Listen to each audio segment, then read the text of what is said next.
नमस्कार आणि the deep डाईव्हमध्ये आपलं स्वागत आहे. आज आपण एका अशा विषयात खोलवर जाणार आहोत जो अनेकांना म्हणजे थोडा गुंतागुंतीचा वाटतो. आपल्याकडे काही धर्मशास्त्रीय स्रोत आहेत जे पाप, मृत्यू, पुनरुत्थान आणि या सगळ्याचा शेवट कसा होतो याबद्दल बोलतात.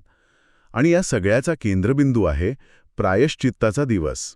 तर आजची आपली मोहीम आहे या सगळ्या संकल्पना सोप्या करायच्या आणि बघायचंय की यातून काहीतरी इंटरेस्टिंग सापडते का.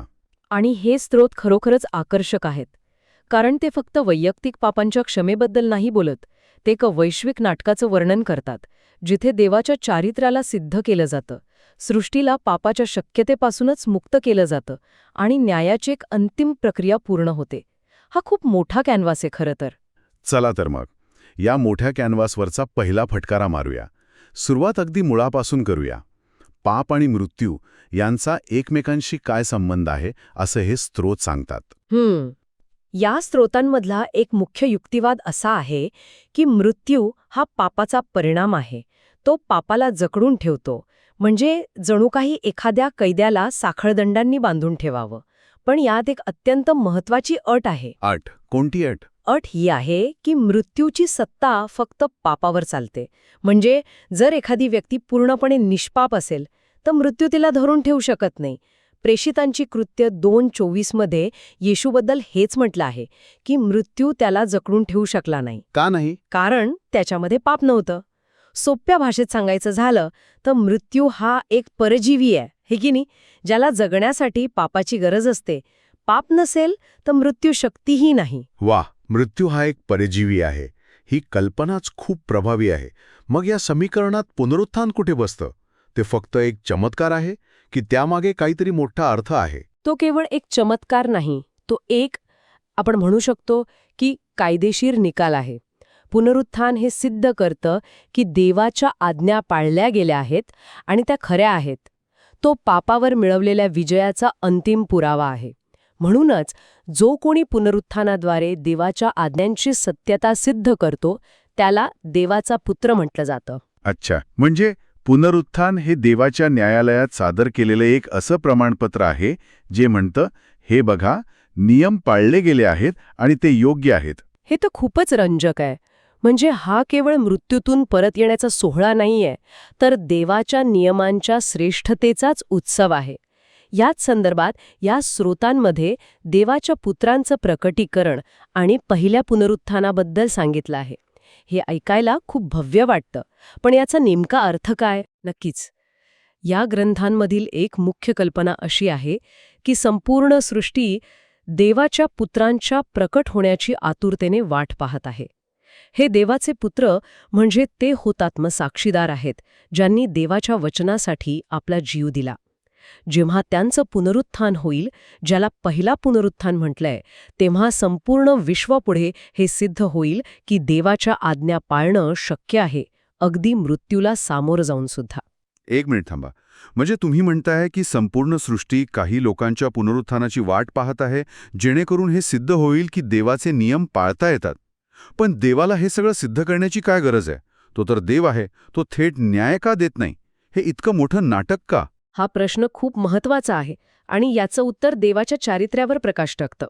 विचार करा, जर देवाने आपल्या आज्ञा पाळणं शक्य आहे हे सिद्ध न करताच पापी लोकांचा नाश केला, तर सृष्टीतील इतर बुद्धिमान जीव जसे की देवदूत ते देवाला चुकीचं समजू शकतात. त्यांना वाटेल की देवाने असे नियम बनवले जे पाळणं अशक्य होतं आणि मग ते न पाळल्याबद्दल लोकांना कठोर शिक्षा दिली. त्यांना देव जुलमी वाटू शकतो की नाही?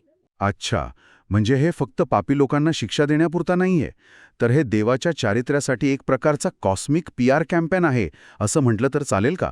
जेणेकरून भविष्यात कोणीही देवाच्या न्यायावर शंका घेऊ नये. तुम्ही अगदी योग्य शब्द वापरला आहे. यामुळे देवाच्या शासनावरचा विश्वास टिकून राहतो आणि दुसऱ्या सैतानाच्या उदयाची शक्यताच नाहीशी होते. म्हणूनच हुतात्म्यांच्या बलिदान आणि त्यांचं पुनरुत्थान हे देवाचं प्रेम आणि न्याय या दोन्हींना सिद्ध करण्यासाठी आवश्यक आहे. म्हटलं आहे की एका ठराविक संख्येची वाट पाहिली जात आहे. प्रकटीकरण 6 मध्ये मारल्या गेलेल्या आत्म्यांबद्दल सांगितलं आहे, जे न्यायाची मागणी करत आहेत.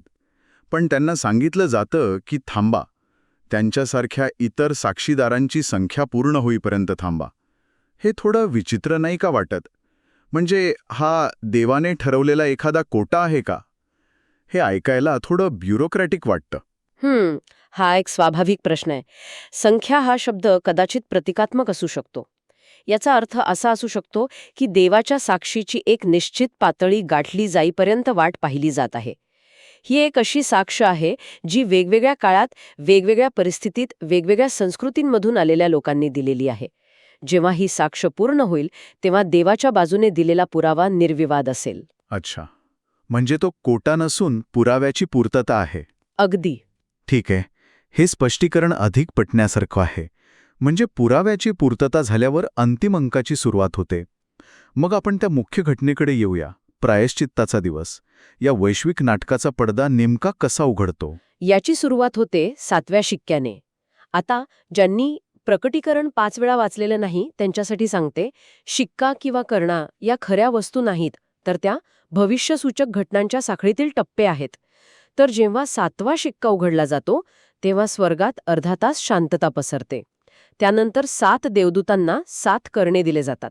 आणि जेव्हा 7वा आणि शेवटचा कर्णा वाजतो तेव्हा डोळ्याचं पातं लवण्याच्या आत हुतात्म्यांचं पुनरुत्थान होतं आणि त्याच क्षणी प्रायश्चित्ताचा दिवस सुरू होतो. प्रायश्चित्ताचा दिवस. आपण सहसा प्रायश्चित्त म्हणजे पापांची क्षमा किंवा माफी असं समजतो. पण मला वाटतंय की इथे त्याचा अर्थ त्याहून खूप खोल आहे. हो, खूपच खोल. इथे प्रायश्चित्ताचा अर्थ केवळ पापांची क्षमा करणे नाही, तर सृष्टीतून पापाची शक्यता कायमची नष्ट करणे आहे. ही एक अंतिम शुद्धीकरणाची प्रक्रिया आहे. कल्पना करा, जेव्हा सृष्टीतील सर्व जीव देवाचं प्रेम आणि न्याय पूर्णपणे ओळखतील तेव्हा त्यांची स्वातंत्र्य इच्छा म्हणजे फ्री विल एका वेगळ्याच पातळीवर पोहोचेल. ते पाप निवडणारच नाहीत, कारण त्यांना सत्याचं पूर्ण ज्ञान झालेलं असेल. पण थांबा, इथे एक मोठा तात्विक प्रश्न येतो. जर पाप करण्याची शक्यताच नसेल तर त्याला स्वातंत्र्य म्हणता येईल का? यावर तर शतकानुशतके वादविवाद झाले आहेत. अगदी बरोबर. स्रोत असं सुचवतात की खरी स्वातंत्र्य इच्छा म्हणजे वाईट निवडण्याची क्षमता असणं नव्हे, तर सत्याच्या आणि प्रेमाच्या पूर्ण ज्ञानातून योग्य निवड करण्याची क्षमता असणं. जसं आपल्याला 2+2 5 निवडण्याचं स्वातंत्र्य नाही, कारण आपल्याला सत्य माहीत आहे. त्याचप्रमाणे देवाचं स्वरूप पूर्णपणे कळल्यावर त्याच्या विरुद्ध जाणं हे अतार्किक आणि अशक्य होईल. ही स्वातंत्र्य इच्छेची पूर्तता आहे, तिचा अंत नाही. वाह, हा विचार करण्यासारखा मुद्दा आहे. आता आपण या प्रक्रियेच्या तपशिलात जाऊया. स्त्रोतांमध्ये लेव्हिये 16 मधील जुन्या करारातील विधी आणि प्रकटीकरणामधील घटना यांच्यात एक समांतर दुवा जोडलाय. हे खूपच इंटरेस्टिंग आहे. हो, आणि तो दुवा खूप स्पष्ट आहे. जुन्या करारातील विधीमध्ये महायाजक वर्षातून एकदा मंदिरात जाऊन लोकांच्या पापांसाठी प्रायश्चित करायचा. ती एक भौतिक प्रक्रिया होती. प्रकटीकरणामध्ये त्याच प्रक्रियेचं वैश्विक आणि अंतिम रूप दिसतं. म्हणजे तुम्ही म्हणताय की हजारो वर्षांपूर्वी केली जाणारी ती बोकडाची विधी म्हणजे पुढे होणाऱ्या एका मोठ्या वैश्विक घटनेची ड्रेस रिहर्सल होती किंवा ब्लूप्रिंट? अगदी तोच शब्द. ती एक ब्लूप्रिंट होती आणि त्या ब्लूप्रिंटनुसार 4 मुख्य टप्पे आहेत. पहिला टप्पा आहे शुद्धीकरणाची तयारी. 7वा शिक्का उघडल्यावर एक देवदूत सोन्याच्या धूपदाणीत धूप घेऊन वेदीजवळ उभा राहतो आणि तो धूप देवाच्या सिंहासनाला झाकून टाकतो. ऑपरेशन थिएटर निर्जंतुक केलं जातं तसंच काहीसं. उत्तम उपमा आहे. या तयारीनंतर सुरू होतो दुसरा टप्पा, प्रत्यक्ष मंदिराचे शुद्धीकरण. 7वा कर्णा वाजल्यानंतर 7 देवदूत देवाच्या क्रोधाने भरलेले 7 प्याले म्हणजेच 7 पिढा पृथ्वीवर ओततात. या काळात स्वर्गातील मंदिरात इतका धूर भरलेला असतो की शुद्धीकरण पूर्ण होईपर्यंत कोणीही आत जाऊ शकत नाही. हे दर्शवतं की न्यायाची ही प्रक्रिया एकदा सुरू झाल्यावर थांबवता येत नाही.